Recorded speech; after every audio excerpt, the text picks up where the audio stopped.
அந்த தேசிய கட்சி தான் அங்க போட்டியிட்ட இடத்துல 155 ஓட்டு 255 ஓட்டு வாங்கியிருக்கு. அந்த லட்சணத்துல இருக்கிறது வந்து தேசிய கட்சின்னு சொல்றீங்க. சரி சொல்லுங்க, சந்தோஷம். உங்க சந்தோஷத்துக்கு சொல்லிட்டு போங்க. பாஜகவினர் எதிர்பார்க்காத வெற்றி என்பது உண்மைதான். ஆனா வெற்றியை எதிர்பார்த்தோம். A+B+C 3 கட்சி கூட்டணி சேர்ந்ததுன்னா அந்த 3 கட்சியினுடைய மொத்த ஓட்டு சேர்த்து நம்ம ஜெயிச்சிடலாம். ஆனா அந்த A, B, C யார் வேணாலும் இருந்துக்கலாம் அப்படிங்கிற ஒரு கணக்கை உடைச்செறிஞ்சிருக்கு. சிவசேனா என்பது காங்கிரசுக்கு எதிராக இந்து மக்களுக்கு ஆதரவாக இந்து மக்கள் மீது நடத்தப்பட்ட தாக்குதலுக்கு எதிராக ஆரம்பிக்கப்பட்டது பால் தாக்கரே அவர்களால். ஆக இந்து மக்கள் கன்சாலிடேஷன், இந்து மக்களுக்கான ஆதரவு, இந்து மக்களுடைய ஒற்றுமை, இந்து மக்கள் மீது நடத்தப்பட்ட தாக்குதலுக்கு எதிர்வினை, இவற்றுக்காக ஆரம்பிக்கப்பட்ட சிவசேனா இவற்றை செய்து கொண்டிருந்த காங்கிரசோடு சேர்ந்ததை மக்கள் ஏற்கவில்லை. எதிர்கட்சியில இருக்கக்கூடியவர்கள் ஏமாந்து போனார்கள். அவர்களுடைய அகம்பாவத்துக்கும் எகத்தாளத்துக்கும் மக்கள் கொடுத்த ரிட்டாலியேஷன் பதில் இது.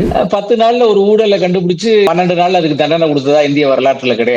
உடனே நடவடிக்கை எடுக்கல என்பதை மக்கள் எல்லாம் வந்து இனிமேல் நடவடிக்கையே இவங்க மேல இல்லைன்னு நினைச்சிருவாங்கன்னு ஒரு கற்பனையில ரகுபதி பேசியிருக்கிறார். அண்ணாமலை லண்டன்ல இருந்து வந்து என்ன பண்ண போறாருன்னு கேட்கிறாரு. அண்ணாமலை லண்டன்ல இருந்து வராம இருக்கிறப்பயே இப்படி நடுங்குறாங்க, பயப்படுறாங்க, கிளின்னு அவங்களுக்கு கிளுகிளுப்பா பயம் வந்துருச்சு. செல்வ பெருந்தகைக்கு மனம் பேதலிச்சு போச்சா, புத்தி தடுமாறி போச்சா, அமைதியை சீர்குலைத்துக் கொண்டிருக்கிற அத்தனை பேருடைய எண்ணத்தை சீர்குலைத்து அமைதி சீர்குலைக்காமல் பாதுகாப்பது RSS. ஒவ்வொருவருடைய வாழ்வும் அரசாங்கத்தினுடைய கையில வந்து டெய்லி பிடிபட்டு சாவை நோக்கி போய் கொண்டிருந்ததை உருவாக்கியது காங்கிரஸ். உண்மையிலேயே கர்ஜிக்க வேண்டிய நேரத்துல கர்ஜிட்டு இருந்தாங்க. பல விஷயங்கள் காங்கிரஸ் ஆட்சியில கூட்டணியில இருக்கிறப்ப தமிழ்நாட்டுக்கு நிறைய கிடைச்சிருக்கும்.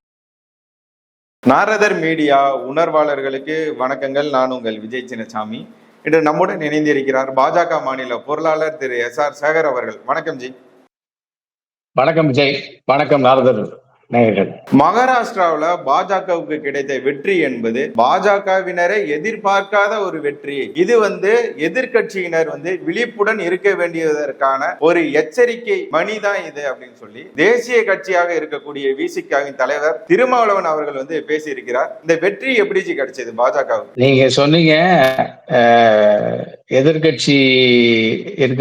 எதிர்கட்சியா இருக்கிறவங்க விழிப்புணர்வு இருக்கணும்னு சொல்லியிருக்காங்கன்னு சொல்லி அதுக்கு ஒரு கோட்டிங் விசிகே சொன்னீங்க. அதுக்கு ஒரு வால் ஒண்ணு சேர்த்தீங்க, தேசிய கட்சியாக இருக்கிற விசிகேன்னு. அந்த தேசிய கட்சி தான் அங்க போட்டியிட்ட இடத்துல 155 ஓட்டு 255 ஓட்டு வாங்கியிருக்கு. அந்த லட்சணத்துல இருக்கிறது தேசிய கட்சின்னு சொல்றீங்க. சரி சொல்லுங்க, சந்தோஷம். உங்க சந்தோஷத்துக்கு சொல்லிட்டு போங்க. பாஜகவினர் எதிர்பார்க்காத வெற்றி என்பது உண்மைதான். ஆனா வெற்றியை எதிர்பார்த்தோம். முக்கியமான விஷயம் என்னன்னா, இந்த தேர்தல் 2 விஷயங்களை மக்களுக்கு சொல்லுது. ஒரு விஷயம் A+B+C 3 கட்சி கூட்டணி சேர்ந்ததுன்னா அந்த 3 கட்சியினுடைய மொத்த ஓட்டு சேர்த்து நம்ம ஜெயிச்சிடலாம். ஆனா அந்த A, B, C யார் வேணாலும் இருந்துக்கலாம் அப்படிங்கிற ஒரு கணக்கை உடைச்செறிஞ்சிருக்கு. அதாவது கொள்கை இல்லாதவர்கள் நேத்து வரை அடிச்சுக்கிட்டவங்க ஒரு கட்சியே இன்னொரு கட்சிக்கு எதிராக ஆரம்பிக்கப்பட்டது. இப்படி இருக்கிற எல்லாரும் ஒண்ணு சேர்ந்து, அதாவது அங்க சிவசேனா என்பது காங்கிரசுக்கு எதிராக இந்து மக்களுக்கு ஆதரவாக இந்து மக்கள் மீது நடத்தப்பட்ட தாக்குதலுக்கு எதிராக ஆரம்பிக்கப்பட்டது பால் தாக்கரே அவர்களால. அதுல பிஜேபி சேர்ந்து பின்னால பல வெற்றிகளை பெற்றது. ஆக இந்து மக்கள் கன்சாலிடேஷன், இந்து மக்களுக்கான ஆதரவு, இந்து மக்களுடைய ஒற்றுமை, இந்து மக்கள் மீது நடத்தப்பட்ட தாக்குதலுக்கு எதிர்வினை, இவற்றுக்காக ஆரம்பிக்கப்பட்ட சிவசேனா இவற்றை செய்து கொண்டிருந்த காங்கிரசோடு சேர்ந்ததை மக்கள் ஏற்கவில்லை. அதனால 1+2+3=6 இல்ல, அது 2 தான், 1 தான், அரை தான் என்பதை அங்கே நிரூபித்திருக்கிறது. இரண்டாவது விஷயம், பார்லிமெண்ட் எலெக்ஷன்ல ஜெயிச்சதுனால 31 இடம் வந்தாங்க, நம்ம 17 இடம் வந்தோம். அதனால ஒரு ஏகப்பட்ட திமிரு, கெத்து, எகத்தாளத்துல இருந்தாங்க. நாம அந்த 5 மாச காலம் கடுமையா வேலை செஞ்சோம். மக்களுக்கு எல்லா விதமான அரசனுடைய உதவிகளையும் கொண்டு வந்தோம். குறிப்பா மகளிருக்கு 6-7% மகளிர் ஓட்டு அதிகமா போலாச்சு. எனவே மக்கள் புரிந்து கொண்டார்கள், இவர்கள்தான் நம்மை காப்பார்கள் என்ற நம்பிக்கையை பாஜக கூட்டணி விதைத்தது. அதனுடைய பலனாக இந்த 2 காரணங்கள்னால எதிர்கட்சியில இருக்கக்கூடியவர்கள் ஏமாந்து போனார்கள். அவர்களுடைய அகம்பாவத்துக்கும் எகத்தாளத்துக்கும் மக்கள் கொடுத்த ரிட்டாலியேஷன் பதில் இது. விசிகே மாதிரி திங்க் பண்றவங்க எப்படி வேணாலும் திங்க் பண்ணிட்டு போனா அதை பத்தி எங்களுக்கு கவலையில்லை. அப்படியே தமிழகத்திற்கு வரும்போது திமுக அமைச்சராக இருக்கக்கூடிய ரகுபதி அவர்கள் சொல்கிறார், அண்ணாமலை தமிழக பாஜக தலைவர் அண்ணாமலை லண்டன்ல இருந்து திரும்பி வந்தாலும் எதுவும் மாற போறது கிடையாது. அவர் ஏற்கனவே வெளியிட்ட ஊழல் பட்டியல் என்னாச்சு, புஸ்வானமா ஆயிடுச்சு, அதனால அவர் வந்தாலும் ஒன்னும் நடக்க போறது இல்லை அப்படின்னு சொல்றாரு. கருத்துக்கு உங்களோட பதில் என்ன? பாவ ரகுபதி சட்ட அமைச்சர் வேற. போன வருஷம் தான் வெளியிட்டு இருக்காரு. ஒரு 6 மாசம் 8 மாசம் 10 மாசம் ஆகுது. இந்த ஊழல் செஞ்சு 10 வருஷம் ஆகுது, 15 வருஷம் ஆகுது. 10 நாள்ல ஒரு ஊழலை கண்டுபிடிச்சு 12 நாள்ல அதுக்கு தண்டனை கொடுத்ததா இந்திய வரலாற்றுல கிடையாது.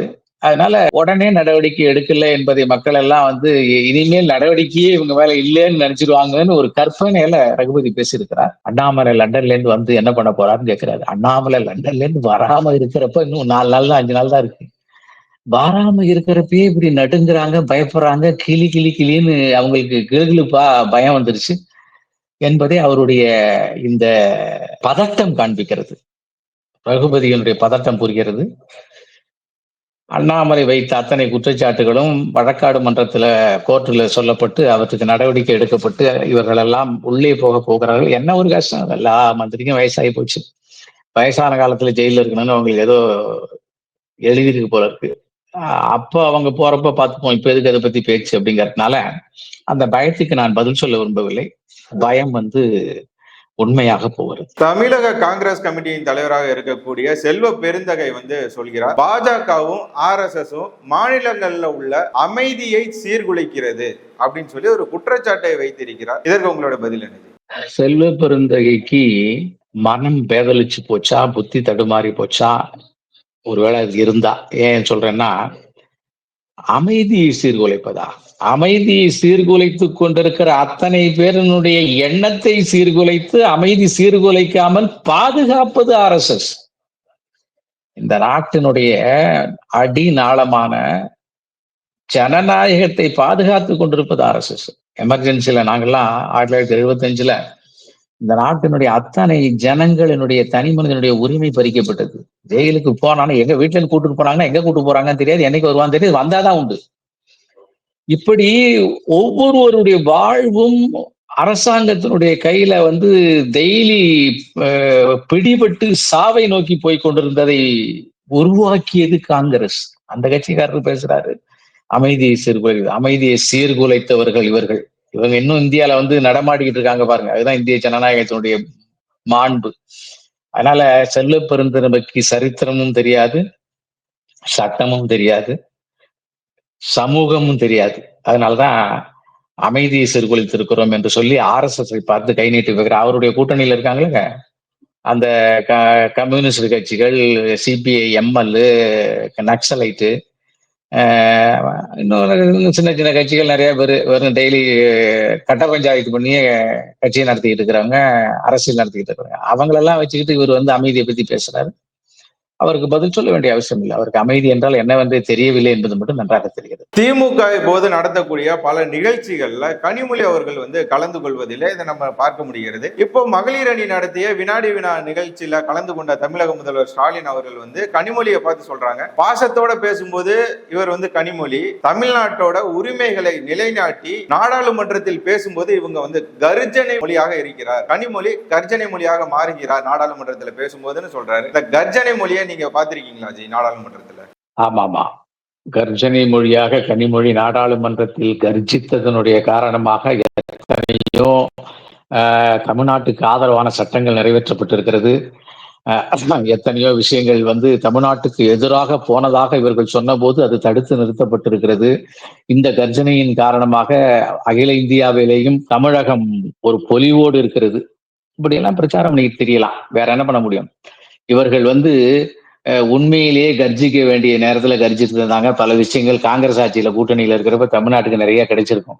அப்பெல்லாம் கை கட்டி வாய் பொத்தி பின்னால போய் அவங்க சொன்னதெல்லாம் கேட்டுவிட்டு அப்பெல்லாம் அப்ப நீட்டு அப்ப இருந்துச்சு, அப்பதான் வந்துச்சு, அப்ப தடுத்து நிறுத்தல. அப்பயும் இந்தி இருந்துச்சு, அப்பயும் தடுத்து நிறுத்தல. அப்பயுமே மத்திய உள்துறை அமைச்சராக இருந்த சிதம்பரம் இந்திக்கு ஆதரவாக பேசினாரு, அதுக்கு மறுப்பு தெரிவிக்கல. அதனால இவர்கள் கர்ஜனை குடத்துக்குள்ளே இருந்து போடுகின்ற சத்தம் அல்லது ஓலம் வெளியே தெரியாது. வேணுமானா வந்து தங்கச்சியை தட்டி கொடுத்து பாராட்டுவதற்காக நீ வாயை பொத்திக்கிட்டு உனக்கு அர்ஜனைன்னு சொல்லிட்டேன், இனிமே அடக்கி வாச்சுக்க, எங்க குடும்பத்துக்குள்ள தலையிட்டுறாத, ஆட்சியில் எதுவும் பங்கு பெற்றாத என்று மறைமுகமாக சொல்லியிருப்பாரோ என்று நான் நினைக்கிறேன். உங்களுடைய பொன்னான நேரத்தை ஒதுக்கி பல கருத்துக்களை நாரத மீடியாவுடன் பகிர்ந்து கொண்டதற்கு மிக்க நன்றி விஜய். நன்றி நாரதர் மீடியா, நன்றி நாரதர் நேயர்கள், நன்றி அன்பு தம்பி விஜய் அவர்களே.